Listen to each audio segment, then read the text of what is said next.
Dear all, നമ്മളിപ്പോൾ നിൽക്കുന്നത് Malabar polytechnic കോളേജിൻ്റെ ഓട്ടോമൊബൈൽ ലാബിലാണ്. ഞാനിന്ന് ഡിസ്കസ് ചെയ്യാൻ പോകുന്നത് നമ്മുടെ ഓട്ടോമൊബൈൽ വിദ്യാർത്ഥികളായിട്ടുള്ള അവസാന വർഷ വിദ്യാർത്ഥികളുടെ ഒരു പ്രൊജക്റ്റുമായി ബന്ധപ്പെട്ട കാര്യങ്ങളിലാണ്. ഓക്കെ, അപ്പോൾ ഇതാണ് ഞാൻ ആദ്യമായി നിങ്ങളുടെ ഇൻട്രൊഡക്ഷനിൽ പറഞ്ഞിട്ടുള്ള പ്രൊജക്റ്റ്.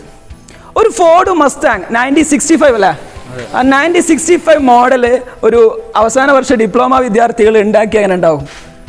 അത് വെറും എന്തല്ല, ഒരു ഇമാജിനേഷൻ അല്ല, സംഭവം ഇവിടെ അതിൻ്റെ രൂപത്തിലേക്ക് ആയിട്ടുണ്ട്. അവസാന ഘട്ടത്തിലാണ്, അവസാന ഘട്ടം മിനുക്കുപണിയിലാണ് ഇപ്പോൾ അവരുള്ളത്. Electrically adjustable body lifting mechanism, അതാണ് മെയിൻലി ഇതിൽ എന്ത് ചെയ്തിട്ടുള്ളത്, ഇവർ പ്രതിഫലിപ്പിക്കാൻ നോക്കുന്നത്.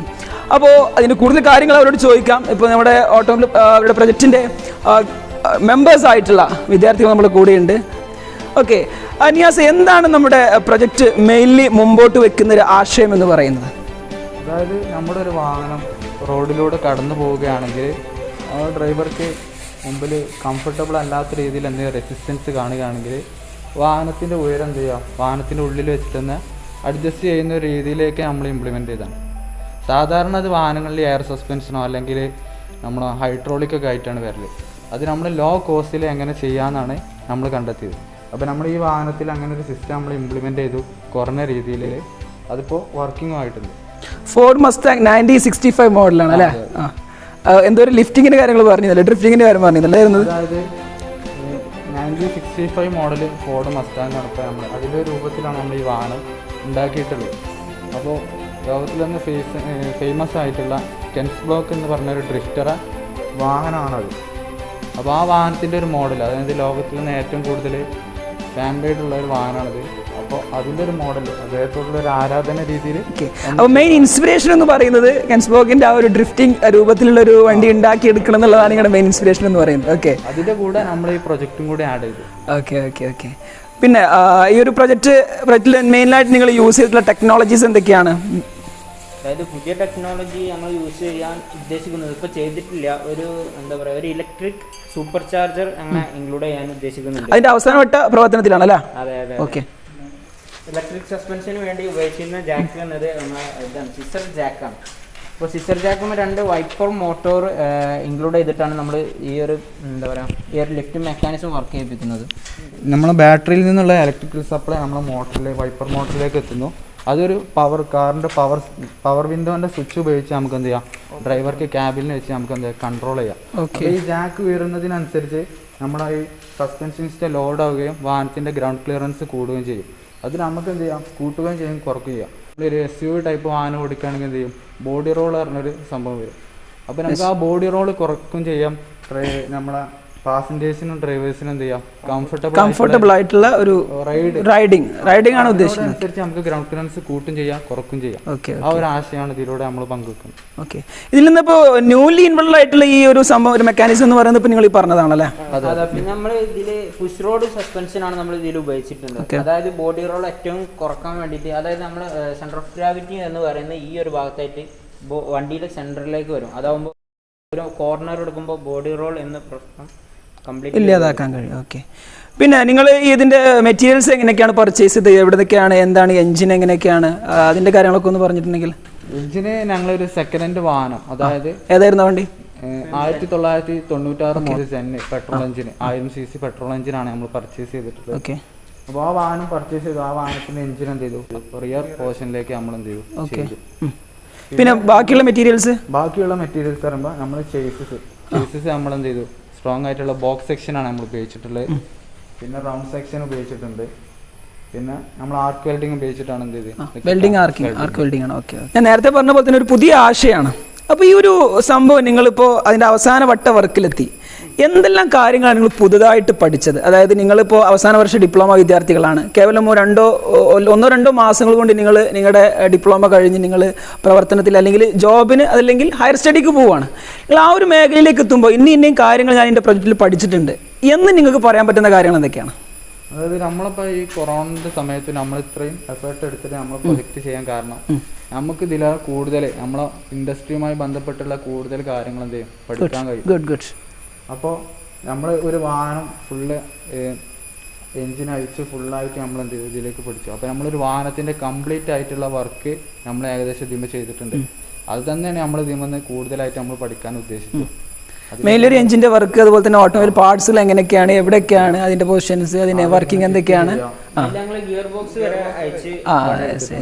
Okay okay. അതുപോലെ തന്നെ ഇപ്പോൾ നമ്മളിപ്പോൾ നിങ്ങൾ അവസാന വർഷ വിദ്യാർത്ഥികളാണ്, നിങ്ങൾക്ക് ശേഷം നിങ്ങൾ ഇവിടെ ഒരുപാട് പ്രോജക്റ്റുകൾ കാണാം, ഒരുപാട് വണ്ടികൾ കാണാം. ഇതൊക്കെ നിങ്ങളുടെ സീനിയേഴ്സ് ചെയ്തതായിട്ടുള്ള പ്രോജക്റ്റുകളാണ്. ഇതിലൊക്കെ ഒരുപാട് പുതുതായിട്ടുള്ള ഇൻവെൻഷനുകളുണ്ട്, പുതുതായിട്ടുള്ള ഡിഫറെൻ്റ് ആയിട്ടുള്ള മെക്കാനിസംസ് ഒക്കെ യൂസ് ചെയ്യുന്നുണ്ട്. ഇനി അടുത്ത വർഷം വരുന്ന നിങ്ങളുടെ ജൂനിയേഴ്സിന് ഇത്തരത്തിലൊരു പ്രൊജക്റ്റ് നിങ്ങൾ ചെയ്ത് വെക്കുമ്പോൾ നിങ്ങൾക്ക് എന്തെല്ലാം സജഷൻസ് ആണ്, അല്ലെങ്കിൽ ഇന്നത് ചെയ്താൽ ഇന്നത് ആദ്യം റെഡി ആക്കിയിട്ടുണ്ടെങ്കിൽ ഒന്നുകൂടി ഉഷാറായിട്ട് നിങ്ങളുടെ പ്രോജക്റ്റ് അവസാനിപ്പിക്കാൻ കഴിയും, അല്ലെങ്കിൽ വളരെ നല്ല രീതിയിൽ തന്നെ പൂർത്തീകരിക്കാൻ കഴിയുമെന്ന രീതിയിൽ എന്തെല്ലാം സജഷൻസ് ആണ് നിങ്ങൾക്ക് നൽകാനുള്ളത്? അതായത് ഇനിയും കുറെ ദിവസം ഉണ്ട് പറഞ്ഞാണ്ട് നീട്ടി കൊണ്ടുപോകാതല്ലാതെ നമ്മള് വരും ദിവസങ്ങളിൽ പെട്ടെന്ന് വർക്ക് വേഗം കംപ്ലീറ്റ് ആക്കാൻ നോക്കാം. ലീവ് ഒക്കെ ഒഴിവാക്കിയിട്ട് ശനി ഞായർ ദിവസങ്ങളിൽ ലീവ് എടുക്കുക.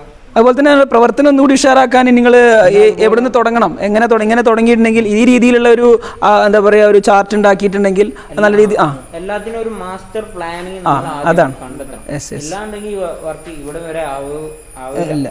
പിന്നെ ഒരു ടീം വർക്ക് ഉണ്ടെങ്കിൽ മാത്രമേ നമുക്ക് എന്തും ചെയ്യാൻ പറ്റുള്ളൂ. ഒരാൾക്ക് ഒറ്റയ്ക്ക് എങ്ങനെയാലും ചെയ്യാൻ കഴിയില്ല. പിന്നെ നമ്മൾ ടോപ്പിക് കണ്ടെടുത്തുമ്പോൾ എന്ത് ചെയ്യാം, ഇന്നോവേറ്റീവ് ആയിട്ടുള്ള ടോപ്പിക്കുകൾ കണ്ടെത്താൻ നോക്കുക. പുതുതായിട്ടുള്ള നമുക്ക് എന്തെല്ലാം ഐഡിയാസ് ആണ് പുതുതായിട്ട് ഉള്ളതിൽ നിന്ന് ഒരു പുതിയതായിട്ട് എന്ത് ചെയ്തു കൊടുക്കാൻ കഴിയും, ഐഡിയ ചെയ്ത് കൊടുക്കാൻ. അതാണ് വ്യത്യസ്തമായിട്ട്. അതെ അതെ, അതൊരു അവസാന വർഷ വിദ്യാർത്ഥികളൊരു, ഞാൻ വീണ്ടും പറയുന്നു, ഫോർഡ് മസ്താങ് മോഡൽ വെഹിക്കിൾ ഉണ്ടാക്കുക എന്ന് പറയുമ്പോൾ അതൊരു അപ്രീഷിയബിൾ ആയിട്ടുള്ള പ്രത്യേകം നമ്മൾ എടുത്തു പറയേണ്ട ഒരു കാര്യം തന്നെയാണ്. അപ്പോൾ നമ്മുടെ കൂടെ ഈ പ്രൊജക്റ്റിൻ്റെ ഗൈഡ് ഓട്ടോമൊബൈൽ ഭാഗം ലെക്ചറർ പ്രീതി മിസ് നമ്മുടെ കൂടെയുണ്ട്. ആസ് എ ഗൈഡ് ഇത്തരത്തിലൊരു പ്രൊജക്റ്റ് നമ്മുടെ വിദ്യാർത്ഥികൾ ചെയ്യുമ്പോൾ എന്താണ് ഇതുമായി ബന്ധപ്പെട്ട് പറയാനുള്ളത്? ഈ ഒരു കോവിഡ് പാൻഡമിക് സിറ്റുവേഷനിൽ ഒരുപാട് എഫേർട്ട് എടുത്തിട്ടാണ് അവർ ഈ ഒരു വർക്ക് ചെയ്തത്. ഇതിൻ്റെ A to Z വർക്കും അവർ തന്നെയാണ് ചെയ്യുന്നത്. ഇതിൻ്റെ ഇടയ്ക്ക് ലോക്ക്ഡൗൺ ഒക്കെ വന്നിട്ടുണ്ടെങ്കിൽ പോലും നൈറ്റും എല്ലാ കാര്യങ്ങളും വർക്കൊക്കെ അവർ തന്നെയാണ് ഒട്ടുമിക്ക ചെയ്തത്. പിന്നെ ഇതിലുള്ള എല്ലാ പ്രതിസന്ധിയും തരണം ചെയ്തിട്ട് ഇത്ര വരെ എത്തിയത് അവരുടെ മാത്രം എഫേർട്ട് കൊണ്ട് തന്നെയാണ്.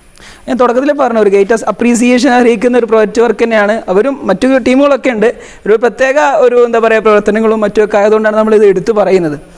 നമ്മുടെ കൂടെ നമ്മുടെ കോളേജിൻ്റെ പ്രിയപ്പെട്ട പ്രിൻസിപ്പൽ അൻവർ സാറുണ്ട്, അതുപോലെ തന്നെ HOD ജലീൽ സാറുണ്ട്. നമ്മുടെ കുട്ടികളുടെ ഈ പ്രോജക്റ്റുമായി ബന്ധപ്പെട്ട് ഇപ്പോൾ അവർ അവസാന ഘട്ടത്തിലാണ് നിൽക്കുന്നത്. സാറിന് എന്താണ് ഇതുമായി ബന്ധപ്പെട്ട് പറയാനുള്ളത്? നമ്മുടെ ഫൈനൽ ഇയർ ഓട്ടോമൊബൈൽ വിദ്യാർത്ഥികളാണ് ഇന്ന് നിങ്ങൾ ഈ കാണുന്ന ഈ ഒരു പ്രോജക്റ്റ് നിലവിൽ ചെയ്തിട്ടുള്ളത്. നമ്മുടെ ഫൈനൽ ഇയേഴ്സിലുള്ള എല്ലാ വിദ്യാർത്ഥികളും ഈ നിലയിലുള്ള വ്യത്യസ്തമായ ഒരുപാട് പ്രോജക്റ്റുകൾ നിലവിൽ ചെയ്തുകൊണ്ടിരിക്കുന്നുണ്ട്. 5 വർഷക്കാലമായി മലബാർ പോളിടെക്നിക് കോളേജ് തുടങ്ങിയിട്ട് അന്ന് മുതൽ തന്നെ കുട്ടികളുടെ എക്സ്ട്രാ കരിക്കുലർ ആയിട്ടുള്ള കുട്ടികളുടെ പിന്നെ അക്കാഡമിക്കിനപ്പുറത്തേക്ക് എത്രത്തോളം കുട്ടികൾക്ക് പോകാൻ കഴിയുമെന്നുള്ള ഒരു കാര്യമാണ് മലബാർ പോളിടെക്നിക് കോളേജ് ചിന്തിച്ചുകൊണ്ടിരുന്നത്. അതിൻ്റെ ഒരു റിയലൈസേഷനാണ് യഥാർത്ഥത്തിൽ ഇന്ന് നമ്മൾ ഈ കാണുന്ന ഇവരുടെ ഈ പ്രോജക്റ്റ്. ഈ കോവിഡ് പീരീഡിൽ പോലും നമ്മളുടെ കുട്ടികൾക്ക് ഇവിടെ വന്നുകൊണ്ട് ലാബ് രാവും പകലും ഇരുന്നു കൊണ്ട് ഇത് നമുക്ക് പിന്നെ തീർക്കാൻ കഴിഞ്ഞു എന്നുള്ളത് വളരെ വലിയ ഒരു അച്ചീവ്മെൻ്റാണ്. അതിന് ഏറ്റവും പ്രധാനമായിട്ടുള്ള നമ്മളുടെ ഇവിടെ അധ്യാപകരുടെയും ഇവിടെ കുട്ടികളുടെയും ഒരു ടീം വർക്കാണ്. പ്രധാനമായിട്ടും മലബാർ പോളിടെക്നിക് കോളേജ് ഫോക്കസ് ചെയ്യുന്നത് ഒരു ഔട്ട്കം ബേസ്ഡ് എഡ്യൂക്കേഷൻ എന്നുള്ള ഒരു കൺസെപ്റ്റിലാണ്. അപ്പോൾ ഔട്ട്കം ബേസ്ഡ് എഡ്യൂക്കേഷനിൽ എന്താണൊരു കുട്ടി ഡിപ്ലോമ പഠിച്ചു കഴിഞ്ഞാൽ കിട്ടുന്നത് എന്നതിനെ സംബന്ധിച്ച് അവനത് റിയലൈസ് ചെയ്ത് യഥാർത്ഥത്തിൽ കാണിക്കുകയാണ്. എന്ന് പറഞ്ഞാൽ സിലബസിൻ്റെ അപ്പുറത്തേക്ക് ഒരു ഓട്ടോമൊബൈലിൽ വിദ്യാർത്ഥിക്ക് പോകാൻ കഴിയുന്നു എന്നതാണ് ഇവിടെ യഥാർത്ഥത്തിൽ നമുക്ക് ഈ കുട്ടികളുടെ പ്രോജക്റ്റിലൂടെ നമുക്ക് മനസ്സിലാക്കാനായിട്ട് കഴിയുന്നത്. അപ്പോൾ ആ നിലയിൽ നമുക്ക് ഇതേവരെ മലബാർ പോളിടെക്നിക് കോളേജിനെ സംബന്ധിച്ചിടത്തോളം മുന്നോട്ട് പോകാൻ കഴിഞ്ഞിട്ടുണ്ട്. നമ്മുടെ കുട്ടികളുടെയും അവർക്ക് പിന്നെ എത്രത്തോളം എക്സ്പോഷർ നമുക്ക് കൊടുക്കാൻ കഴിയുമോ അതിലേക്ക് നമുക്ക് പോകാൻ കഴിഞ്ഞിട്ടുണ്ട്. ആ നിലയിൽ അവരുടെ പിന്നെ ഇനിയുള്ള കാലഘട്ടത്തിലും ഇതിലും വലിയ പ്രോജക്റ്റുകൾ അവർ ഏറ്റെടുത്തുകൊണ്ട് മുന്നോട്ട് പോകണം, അതിനുള്ള കഴിയട്ടെ എന്നുകൂടി ഈ അവസരത്തിൽ പ്രാർത്ഥിക്കുകയാണ്. നമ്മുടെ ഓട്ടോമൊബൈൽ ഭാഗം HOD ജലീൽ സാർ നമ്മുടെ കൂടെയുണ്ട്. സാർ, നമ്മുടെ കുട്ടികൾ അവസാന വർഷ വിദ്യാർത്ഥികളാണ്, അവരുടെ ഈ പ്രോജക്റ്റ് അവസാന ഘട്ടത്തിലെത്തി. ഇതുമായി ബന്ധപ്പെട്ട് സാറിന് എന്താണ് പറയാനുള്ളത്?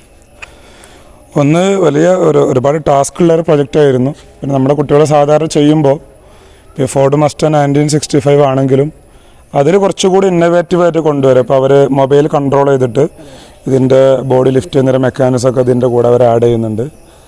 അപ്പോൾ നമുക്ക് ഇതിൻ്റെ ഏറ്റവും വലിയ പ്രത്യേകത എന്താ വെച്ച് കഴിഞ്ഞാൽ, ഒരു പക്ഷേ ഇതിൻ്റെ 0 മുതൽ ഇത് ഒരു അസംബ്ലിംഗ് അല്ല ഇവിടെ നടന്നിട്ടുള്ളത്, മാനുഫാക്ചറിങ് ആണ്. ഇതിൻ്റെ ബേസിക് മുതൽ തന്നെ ഇതിൻ്റെ വർക്ക് ഇവർ മുന്നോട്ട് കൊണ്ടുപോകുന്നു എന്നുള്ളതാണ്. യഥാർത്ഥത്തിൽ കഴിഞ്ഞ 10ഓളം പ്രോജക്റ്റുകൾ മുൻ വർഷങ്ങൾ ഇതേപോലെ തീർന്നതാണ്. ഇതേപോലെ ഓട്ടോമൊബൈലിനും പിന്നെ മെക്കാനിക്കലും ഇതേപോലെ തന്നെ മറ്റ് പ്രോജക്റ്റുകളുണ്ട്. അപ്പോൾ അതിൽ കുറച്ചും കൂടി ഒരു ഹെവി ലോഡഡ് ആയിട്ടുള്ള ഒരു പ്രോജക്റ്റ് കൂടിയാണിത്. അതിൻ്റെ കംപ്ലീഷൻ സ്റ്റേജിലേക്കാണ്. ഇവിടെ അധ്യാപകർ ചെയ്തൊരു കാര്യം എന്ന് പറഞ്ഞാൽ എല്ലാം സ്റ്റുഡൻസ് തന്നെയാണ്. ഈ കൊറോണ കാലത്തും അവരൊന്ന് തളർന്ന് പോവാതെ ഒന്ന് സപ്പോർട്ട് ചെയ്യുക എന്നുള്ളൊരു കാര്യം ഒഴിച്ചാൽ ബാക്കിയുള്ളത് മുഴുവൻ വിദ്യാർത്ഥികളുടെ സ്വന്തമായ അവരുടെ കരവിരുതിലും അവരുടെ ഒരു ടെക്നിക്കൽ സ്കില്ലിലും ഓറിയൻറ്റഡ് ആയിട്ട് അവർ ചെയ്ത കാര്യങ്ങളാണ്. അപ്പോൾ ആ വിദ്യാർത്ഥികളെ ഞാൻ അഭിനന്ദിക്കുകയാണ്. ഇനിയും മറ്റ് പ്രോജക്റ്റുകളൊക്കെ നമുക്ക് മറ്റ് വീഡിയോകളിലൂടെയൊക്കെ പരിചയപ്പെടും.